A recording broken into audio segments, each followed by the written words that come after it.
ಬೆಳಿಗ್ಗೆ ಸಾಹೇಬ್ನ ಸ್ಕೂಲಿಗೆ ಬಿಟ್ಟು ನಾನು ಡ್ಯೂಟಿ ಮೇಲೆ ಹೊರಡೋಣ ಅಂತ ರೆಡಿ ಆದೆ. ಮನೆ ಪಕ್ಕನೇ ಚಾರ್ಜಿಂಗು, ಅದಕ್ಕೆ ಫಸ್ಟ್ ಚಾರ್ಜ್ ಮಾಡಿ ಇವಾಗ ಹೊರಡಬೇಕು ಡ್ಯೂಟಿಗೆ.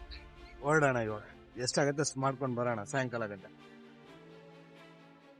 100% ಚಾರ್ಜು 440 ಕಿಲೋಮೀಟರ್ ಓಡೈತೆ. ಇವಾಗ ನೋಡೋಣ ಎಷ್ಟು ಕಿಲೋಮೀಟರ್ ಓಡಿಸಿ ಆಮೇಲೆ ಮತ್ತೆ ಚಾರ್ಜ್ ಮಾಡ್ಬೋದು ಅಂತ ತೋರಿಸ್ತೀನಿ ನಿಮಗೆ ವಿಡಿಯೋದಲ್ಲಿ. ನನ್ನ ಗಾಡಿ ಇನ್ನೂ ಪಾಸಿಂಗ್ ಆಗಿಲ್ಲ. ಆ ಪಾಸಿಂಗ್ ಆಗೋ ತನಕ ನಾನು ಖಾಲಿ ಕೂತ್ಕೊಳ್ಳೋ ಬದಲು ಲೋಕಲ್ ಡ್ಯೂಟಿ ಮಾಡ್ಕೊಂಡಿದ್ದೀನಿ. ಅಂದರೆ ಮಿನಿಮಮ್ 30-40 ರೂಪಾಯಿ ಡ್ಯೂಟಿಗಳನ್ನ ಮಾಡ್ಕೊಂಡಿದ್ದೀನಿ. ಬೆಳಗ್ಗೆ ನಮ್ಮ ಗೆಳೆಯರೊಬ್ಬರು ಸಿಕ್ಕಿ ಮಾತಾಡ್ಸಿದ್ರು, ಆಟೋ ಚಾಲಕರು. ಅವ್ರನ್ನ ಮಾತಾಡ್ಸ್ಕೊಂಡು ನಾನು ನಿಕೋಮ್ಸ್ ಕಡೆ ಬಂದೆ. ಅಲ್ಲಿ ಯಾವ್ದು ಸಿಗುತ್ತೆ ಅದನ್ನು ಲೋಕಲ್ ಡ್ಯೂಟಿ ಮಾಡ್ಕೊಂಡಿದ್ದೆ. ಅಂದರೆ 30 ರೂಪಾಯಿದು ಡ್ಯೂಟಿ ಬೀಳ್ತಾ ಇತ್ತು.